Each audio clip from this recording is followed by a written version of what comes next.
Nessa aula a gente vai falar um pouco sobre as ofertas públicas de emissão de ações.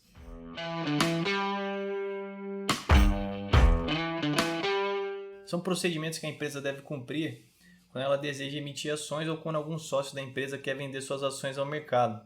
O nome já é bem autoexplicativo, se chama oferta pública, porque o procedimento visa oferecer uma oportunidade igualitária para todos que estejam interessados em adquirir as ações aí que a empresa está ofertando. A oferta pública pode ser feita de duas maneiras. Ela pode ser destinada somente a um grupo restrito de investidores e aí vão seguir a instrução da Comissão de Valores Mobiliários, a instrução CVM número 476. Ou então a oferta pode ser direcionada ao público geral. Aí nesse caso vai seguir as orientações da instrução CVM número 400. A diferença entre esses dois tipos de oferta vai estar nos procedimentos e requisitos que a empresa precisa cumprir. Então, normalmente, a oferta destinada ao público geral vai exigir maiores custos da empresa, porque ela vai precisar fazer mais material informativo, divulgar mais informações. Esse tipo de emissão tem requisitos mais exigentes, justamente por abranger também pessoas que não têm tanto conhecimento sobre o mercado. Já a oferta para um público restrito precisa cumprir bem menos requisitos, divulgar bem menos informações, que já subtende-se que quem vai participar dessa oferta já são pessoas experientes que entendem do assunto e não necessitam aí de tanta proteção. Quando a empresa resolve fazer a emissão pela primeira vez, é chamado de oferta pública inicial, ou na sigla em inglês, Initial Public Offering, como é mais conhecido esse evento. Então, nesse caso, é uma empresa que ainda não negocia ações na bolsa e vai abrir o seu capital, vai permitir que outros investidores também tenham acesso às ações da empresa. Por isso mesmo, esse procedimento às vezes é chamado de abertura de capital. Pode ocorrer também de uma empresa que já possui capital aberto querer fazer outra captação, outra emissão de ações. Nesse caso, a oferta de emissão vai se chamar oferta de emissão subsequente. Então, a gente pode ter a oferta pública de emissão inicial, que é quando a empresa está abrindo capital, ou a oferta pública de emissão subsequente, quando a empresa já tem capital aberto e quer emitir mais ações. As ofertas públicas também podem ser classificadas em primária e secundária. For uma oferta primária, é a própria empresa que está emitindo ações e que vai vender essas ações e pegar o dinheiro para ela. Então, é o que a gente chamou de mercado primário na aula sobre a Bolsa de Valores. A empresa vai realmente obter capital através dessa emissão.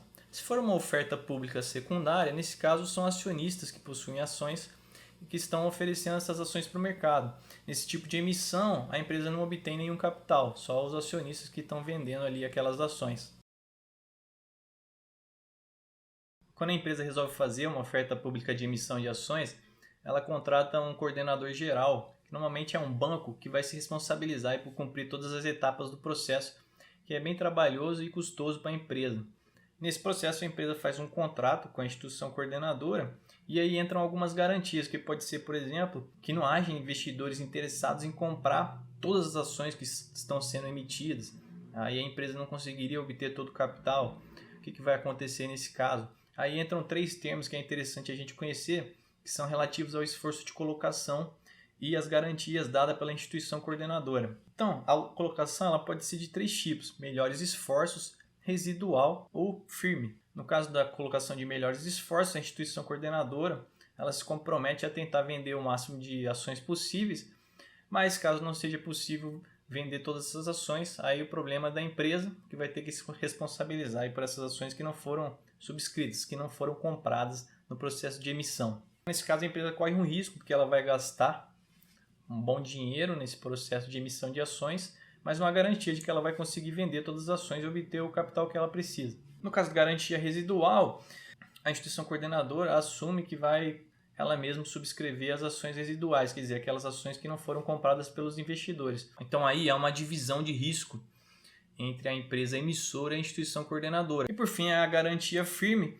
em que a instituição coordenadora assume a responsabilidade por todas as ações. Então, quer dizer, é como se ela comprasse todas as ações e a partir daí revendesse para o mercado. Então, se por acaso não houver interesse dos investidores para comprar todas as ações, a empresa já garantiu o seu capital e o risco fica todo com a instituição coordenadora. O preço que vai ser cobrado pelas ações na oferta pública normalmente é determinado por um processo que se chama book building. Então, a instituição coordenadora, através dos distribuidores, que são as corretoras de valores e os bancos que ela contrata para vender essas ações, vão pesquisar juntos aos investidores qual é o interesse deles em adquirir essas ações. Inicialmente a empresa vai determinar uma faixa de preço e aí cada investidor vai dizer quantas ações está disposto a adquirir e a que preço. Feito esse procedimento, a empresa então determina qual vai ser o preço final da emissão, que vai ser o preço que os investidores pagarão pelas ações subscritas na oferta pública. É normal que na economia hajam ciclos, então vão existir períodos em que a bolsa vai estar em alta e vão ter períodos em que a bolsa vai estar em baixa. Como normalmente o preço de negociação na bolsa de valores é um dos critérios utilizados para determinar o preço de emissão das ações, as empresas optam por fazer essa oferta pública geralmente em épocas em que o mercado está em alta, quer dizer, os preços das ações estão lá no topo. Isso vai permitir que a empresa consiga um preço melhor pelas ações que ela está oferecendo na oferta pública e consiga captar mais dinheiro. Se a gente fizer uma comparação entre os gráficos de desempenho do índice Ibovespa e o volume de emissões, quer dizer, a quantidade de dinheiro que foi obtida nas emissões de ações, a gente vai ver que há uma certa correlação em que logo após ou no ano em que o Ibovespa teve um bom rendimento em comparação aos outros, ocorre também um aumento do volume de emissões. E por que isso seria relevante para o pequeno investidor? Quando ocorre uma oferta pública de emissão, especialmente se a empresa for famosa ou conhecida, é comum que haja um alvoroço na mídia sobre o processo. As corretoras vão fazer bastante propaganda, o que é esperado, afinal essas instituições ganham dinheiro com a comissão das vendas. No entanto, para o investidor, nem sempre é uma boa ideia participar das ofertas públicas, especialmente as iniciais. Primeiro, porque esses eventos têm tendência de ocorrer quando a bolsa está em alta, ou seja, quando as ações estão no seu patamar de preço mais alto, o que você vai acabar pagando um preço elevado pela ação que está sendo oferecida na oferta pública. Segundo, porque no preço da ação que está sendo ofertada também estão incluídos os custos da emissão, que não são baixos. Então você vai acabar pagando além do que teoricamente valeria aquela ação, porque você também está pagando pelos custos da emissão. E quando se trata de uma empresa que está fazendo uma oferta pela primeira vez, que está abrindo capital, tem ainda o problema de que essa empresa não tem um histórico disponível. Você vai ter só o mínimo exigido pela legislação, nem sempre é suficiente para você avaliar se essa é uma boa empresa para se investir. Bom, então quando ocorre uma emissão, os investidores manifestam o interesse de comprar as ações e aí pode ocorrer dos investidores estarem interessados em adquirir um número de ações acima do número disponível na emissão. Nesse caso é comum ocorrer um rateio. Então, por exemplo, digamos que o total de ações que os investidores manifestaram desejar subscrever foi de 1.000 ações, porém a emissão é só de 100 ações. Então vai haver um rateio de 10%, ou seja, cada investidor vai receber apenas 10% da quantidade que manifestou, né, na sua intenção de adquirir. Se você disse que queria comprar 50 ações, vai receber só 10%, vai receber apenas 5 ações. Quando ocorre de uma emissão ter muita demanda assim, é comum que no primeiro dia de negociação na bolsa, o preço das ações dê uma grande subida, porque tem muita gente interessada em comprar as ações, pouca gente querendo vender, e aí ocorre aí um aumento no preço da ação. O investidor que adquiriu a ação na subscrição vai ter pago um preço e nesse primeiro dia, se o preço subir, tem a opção de vender logo no primeiro dia e fazer um lucro na operação. Esse tipo de operação se chama flipagem. Então, quando há muito interesse na emissão, pode ser que vários investidores entrem só para fazer essa operação, subscrever a ação por um determinado preço e logo no primeiro dia que a ação começar a negociar na bolsa, já tentar vender com lucro, fazer uma flipagem. Para tentar evitar esse tipo de especulação, algumas emissões botam lá uma cláusula de lock-up. Lock-up, que seria algo como travamento, é um período em que as pessoas que subscreveram as ações na emissão não vão poder negociar essas ações no mercado secundário. Então, se você participar lá de uma emissão que tenha previsto um período de lock-up, mesmo com as ações negociando no mercado secundário, você não vai poder negociar as ações, não vai poder fazer essa estratégia de flipagem. Esse é um dos pontos que o investidor deve ficar atento se resolver participar de uma emissão de ações, para ver se não tem ali um período de lock-up que você não vai poder negociar suas ações. Às vezes esses períodos são bem extensos. Bom, aqui a gente tem um prospecto onde está previsto um período em que os investidores que subscreveram não vão poder negociar suas ações. A gente consegue ver aqui, por exemplo, no cronograma da oferta, que o início de negociação das ações vai ser no dia 17 de fevereiro de 2020. a liquidação no dia 18. Porém, há aqui diversos públicos-alvos e cada um terá um período de lock-up previsto, sendo que aqui o varejo, que seriam os investidores em geral, só vão poder negociar suas ações a partir de 4 de abril, praticamente 2 meses aí sem poder negociar as ações que subscreveram. Todas as informações a respeito da oferta pública e da emissão vão estar contidas no documento chamado prospecto, lá que você vai encontrar informações a respeito do emissor e sobre a emissão em si, preço da ação, quantidade, quais são as datas, né? Data de liquidação, que é quando você tem que ter o dinheiro lá disponível, importante.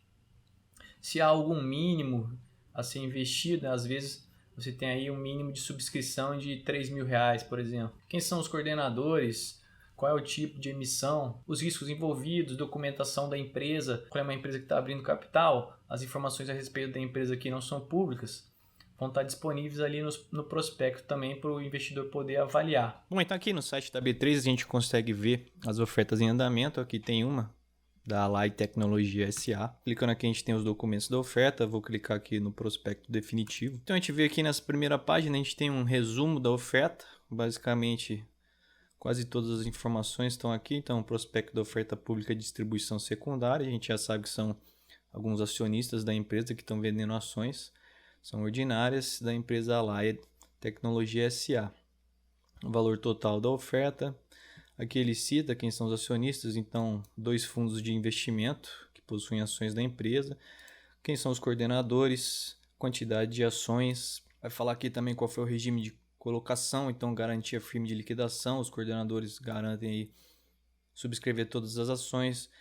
É uma oferta feita pela instrução CVM 400, então destinada a todos os tipos de investidores. O preço final da ação ficou R$ 14,00. E aí, vão faltar aqui então informações a respeito de datas e tal, que vão estar no corpo do documento. O esqueleto de todos os prospectos é o mesmo, vão mudar detalhes de acordo com cada tipo de emissão. Então vou dar uma lida aqui no índice para a gente ter ideia mais ou menos do que contém um prospecto. Aqui ele vai citar documentos relativos à empresa. Como essa é uma empresa que já negociava ações na bolsa, ele apenas vai citar onde você pode encontrar os documentos que são necessários aparecer aqui no prospecto. O estatuto social, formulário de referência e as demonstrações financeiras. Se fosse uma empresa fazendo uma emissão inicial, né, um IPO, esses documentos aqui estariam em anexo no prospecto e as demonstrações financeiras dos últimos 3 anos teriam de estar lá. Há basicamente 2 grupos de informação, informações sobre o emissor e informações sobre a oferta. Então ele vai detalhar bem esses 2 aspectos, passar considerações aqui da companhia, histórico, depois vai falar sobre a oferta, quem está participando, quem são os coordenadores, quem está vendendo, qual o preço de emissão, quais são os prazos, as datas, valores envolvidos, vai citar fatores de risco, importante a leitura dessa parte aqui, relacionamento entre a companhia e quem está envolvido na oferta, para a gente ver se não tem algum tipo de conflito de interesse, para onde vão os recursos. Então, nesse caso aqui, que é uma emissão secundária, a gente sabe que o dinheiro arrecadado vai para os acionistas que estão vendendo, mas se fosse uma emissão primária, diria que onde a empresa pretende aplicar esses recursos. E também vai falar aqui um pouco sobre a diluição, aquele caso do valor de emissão das ações, que pode ocorrer uma diluição patrimonial. Aqui vai citar o que está acontecendo, quais são as mudanças aí no capital da empresa. E em seguida vem os anexos com os documentos que são necessários aí em relação à oferta. Vou só olhar com mais detalhes aqui a questão dos custos para a gente ver, que é interessante. Então aqui você tem detalhado todos os custos da emissão. E aí você vê que tem custos de comissão, aqui no caso aqui vão ser de 10 centavos. Então não é tão relevante.